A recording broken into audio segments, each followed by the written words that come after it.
Everyone, সবাই কেমন আছো? আশা করছি সবাই খুব ভালো আছো। আমিও ভীষণ ভালো আছি। তো আজকে নতুন একটা ব্লগ নিয়ে তোমাদের কাছে চলে এলাম। তো আজকের ব্লগটা স্টার্টই হয়েছে প্রায় সকাল 10টা থেকে, কারণ আজকে আমরা একটু বাইরে ঘুরতে বেরিয়েছি। আর সেটা কেন বেরিয়েছি পরে আস্তে আস্তে তোমাদের সবই জানাবো।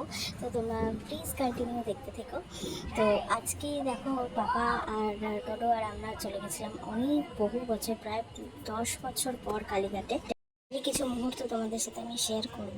তো দেখো, আমরা কালীঘাট তো চলে এসেছি। তো সেই সময় টোটো গাড়িতে ঘুমিয়ে পড়েছিল, যার জন্য এক হাতে ফোন ধরে যতটা পসিবল ততটাই আমি ক্যাপচার করতে পেরেছি। কারণ আরেকজনকে যে আমি ক্যামেরা ধরতে বলবো, সেটা সে কোনোভাবেই তারা হয় না। সে নাকি ভিডিও তুলতে পারে না, নাকি তার কি অসুবিধা হয় আমি জানি না। প্রত্যেকটা বাড়ি সেই রকমই করেছে, তাকে যদি কিছু তুলতে দেওয়া হয়েছে। তো রিক্সটা আমি আর নিলাম না। তো মোটামুটি আমিই তুলছিলাম যতটা হয় আর কি। এটা তো কালীঘাটের ভেতরে আমরা গাড়ি নিয়ে ঢুকছিলাম, যেহেতু বৃহস্পতিবার ছিল, তার জন্য রাস্তাটা এতটাই ফাঁকা ছিল যে গাড়িটা নিয়ে পুরো মন্দিরের সামনে চলে গেছিলাম আমরা। এতটাই সাংঘাতিক রোদ্দুর ছিল যে টোটো তো ঘুম থেকে জাস্ট উঠলো, তো ওর ভীষণই একটু প্রবলেম হচ্ছিল। তো যাই হোক, ওর পাপাকে কোলে নিয়ে মন্দিরের ভেতর ঢুকছে। তো যেতেই আমরা একজন মন্দিরের পান্ডার সাথে দেখা হয়ে যায়, তো তার সাথেই আমরা মন্দিরের ভেতরে প্রবেশ করি। আর সত্যি বলতে কি, এত চড়া রোদ্দুর ছিল, আর এই যে মেঝেগুলো এত গরম হয়ে গেছিলো না, মানে পা রাখা যাচ্ছিল না, এত কষ্ট হচ্ছিলো। তো এখানে অ্যাকচুয়ালি একটু কথা হচ্ছিলো, যার জন্য আমি ভিডিও থেকে ডিস্ট্র্যাক্ট হয়ে গেছিলাম। তার কারণ হচ্ছে, ওইখানে কথা এটাই হচ্ছিলো যে ভিআইপি পাসে ঢোকা হবে না, নর্মালি ঢোকা হবে। তো অ্যাকচুয়ালি আমরা নর্মালি ঢুকিনি, তার কারণ হচ্ছে টোটো রয়েছে। তো নর্মাল লাইনটা যেটা অর্ডিনারি লাইন, সেখানে কিন্তু প্রচণ্ড ভিড় ছিল আর খুব লাইন ছিল। তো সেজন্য আমরা ভাবলাম, দেখতেই পাচ্ছ লাইনটা কতটা বড়। তো সেজন্য আমরা ভাবলাম ডোডোকে নিয়ে এইভাবে তো যাওয়া সম্ভব নয়। তো আমি একটা কাজ করি, আমরা ভিআইপি পাসেই যাই। কিন্তু আমার পার্সোনাল এক্সপিরিয়েন্স থেকে একটা কথা সবসময় তোমাদের কাছে আমি শেয়ার করি, বা আগেও বলেছি, যে এই কালীঘাটে না, আমার মনে হয় পার্সোনাল এক্সপিরিয়েন্স এটা, কি এখানে কখনোই না ভিআইপি বাসে যাওয়া উচিত না, যদি না বাচ্চা থাকে।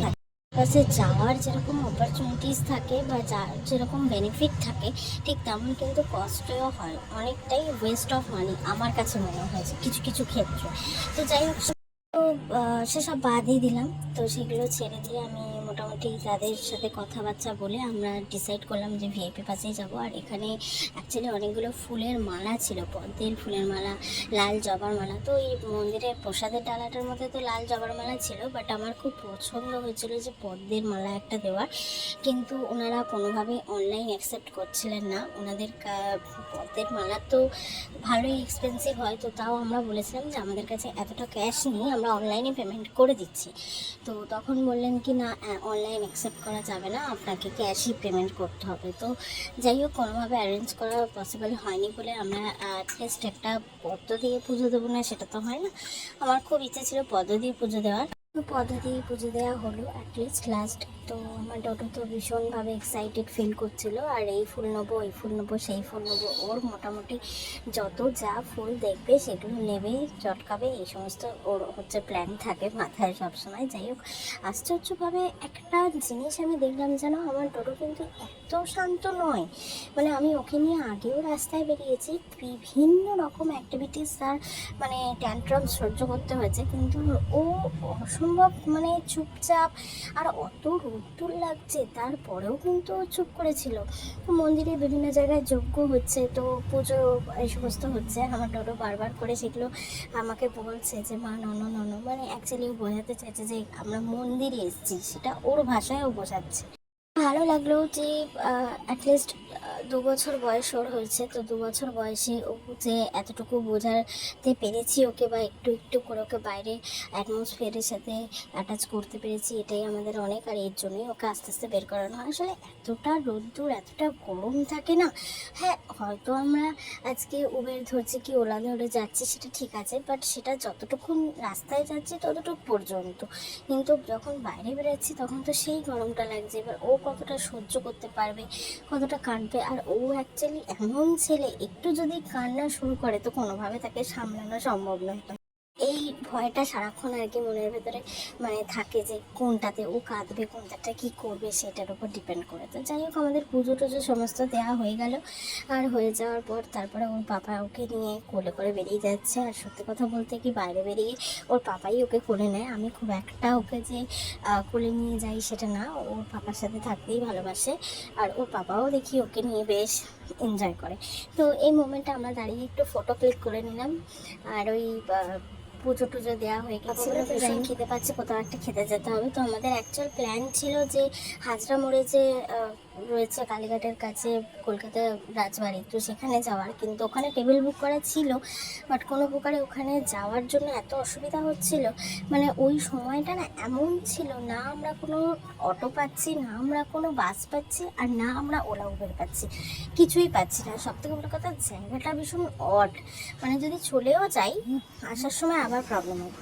তো সেই কারণে আমরা ক্যান্সেল করলাম। আমাকে তো ওর পাপা বললো এটাই বেস্ট হবে, তো আমরা হাতিবাগান রাজবাড়িতেই যাই। তো এখানে হয়ে যাচ্ছে বরণ। তো রাজবাড়ির এই স্টাইলটা কিন্তু আমার অসাম লেগেছে, কারণ এই যে রাজবাড়ির স্টাইলে একটা ওয়েলকাম করা, এই জিনিসটা কিন্তু আমার খুব ভালো লেগেছে। যেরকম ভূতের রাজাতে আমরা খেতে গেছিলাম, ওখানে ওরা খাবার সার্ভ করার আগে হাতে হাতে তালি দেয়, আর অনেক কথা ছড়া এই সমস্ত বলে, আমাদেরকে দিয়েও বলানো করায়। তো সেই ব্যাপারটা কিন্তু রাজবাড়িতে অন্য, তো স্বাভাবিকভাবেই অন্যই হবে, তার কারণ এক একটা রেস্টুরেন্টের তো এক এক রকমের থিম থাকে। তো যাই হোক, এখানে আমরা গেছিলাম, একটু কথা বলছিলাম। এই সময়টা ওর জন্য ক্যামেরাটা এরকম হচ্ছে, কারণ কথাটা এটাই বলছিলাম যে যদি কোনোভাবে ডেকোরেশন করা যায়, কারণ আমরা তো কোনো বুকিং করে আসিনি, তার কারণ আমাদের বুকিং ছিল হাজরা মোড়ের রাজবাড়িতে। তো সেখানে সমস্ত কিছু ডেকোরেশন করার ব্যাপারটা ছিল, কিন্তু ওই যে বললাম ট্রান্সপোর্টের প্রবলেমের জন্য যাওয়া হলো না। তো সেই জন্য আমরা এখানে বলছিলাম যে যদি একটু কিছু ডেকোরেট করে দেওয়া যায় বা কিছু। তো ওনারা বললেন, দেখুন ম্যাডাম, ওটা করার জন্য আমাদেরকে 1 ঘন্টার মধ্যে ফোন করতে হতো খুব জোর, আর তা না হলেও আমাকে ভালোভাবে ডেকোরেশন করার জন্য 1 দিন আগে যদি ফোন করে দিতেন, আমরা কিন্তু সমস্ত বেলুন বা স্ল্যাশে বা যা যা যাবতীয় জিনিস লাগে বার্থডে অর্গানাইজেশনের জন্য সব কিছু কিন্তু আমরা করতাম। শুধু ওরা বলেছিলেন যে কেকটা হবে না, কেকটার জন্য আপনাদেরকে নিজেদেরকে কেকটা নিয়ে আসতে হবে, দেন আমরা ডেকোরেশন করে দেবো। তো যাই হোক, আমি বললাম যেতটুকু হয় ততটুকু। তো সেজন্য ওনারা এই বরণ করার সামগ্রীটা দিয়েছিলেন, এবং আমরা একটু বরণ না, সরি ভুল বললাম, আশীর্বাদ করা। তো আমরা একটু আশীর্বাদ করে দিলাম দুটোকে। আপনারাও আশীর্বাদ করবেন, বা তোমরাও ছোটরা যারা রয়েছে আশীর্বাদ করো, যাতে আমার টোটো অনেক বড় হয়, ওর জীবনটা যেন সুখ সমৃদ্ধিতে চলে, মতন মানুষ হতে পারে তোমাদের আশীর্বাদে। সবাই ওকে ভালোবাসা দিও, এবং সমস্ত যেন জীবনে শখ আহ্লাদ যা যা ওর থাকবে সব কিছু যেন আমরা মা বাবা হিসেবে পূর্ণ করতে পারি, বা ও নিজের পায়েও যেন সফলভাবে দাঁড়াতে পারে। তো যাই হোক, এই ছিল আজকের ব্লগটা। তো মোটামুটি আমরা খাওয়া দাওয়া করলাম, খাবারের আলাদা করে কোনো ব্লগ তোলা যায়নি, বা কোনোভাবেই ছবি তোলা সম্ভব হয়নি। এই যেটুকু দেখছো সেইটুকুই দেখে নাও। তার কারণ হচ্ছে আমার টোটো তো তখন খাওয়ার সময় অ্যাগ্রেসিভ হয়ে পড়েছে, যে সেই সময় এত খিদেও ওর পেয়ে গেছিলো, ছোটো তো সেই জন্য আর সেটা সম্ভব হয়নি। আর আমার হাজব্যান্ড তো আরেকজন, ওনাকে দিয়েছি আমি ক্যামেরা করতে, তো উনি ঠিক মতন করতেও পারেনি, তো যার জন্য হয়নি। তো সেটা তোমাদের নেক্সট ইয়ার আমি খুব ভালোভাবে সেলিব্রেশনটা করবো পুরোটাই, তো তখন তোমাদের সাথে আবার শেয়ার করবো। সাডেনলি প্ল্যানে যতটুকু অ্যারেঞ্জ করা সম্ভব ছিল ততটুকুই আমরা অ্যারেঞ্জ করতে পেরেছি। আর সবটাই আর কি টোটোকে ঘিরে, যে যাতে ও একটু 4 দেওয়ালের গণ্ডি থেকে বেরিয়ে যেন একটু আনন্দ করতে পারে, একটু খুশি হয়, একটু সবার সাথে বাইরের অ্যাটমসফিয়ারের সাথে যেন ও একটু ম্যাচ আপ করতে পারে। ওর এনজয়মেন্টটাই আমাদের কাছে সবথেকে বেশি ইম্পর্ট্যান্ট।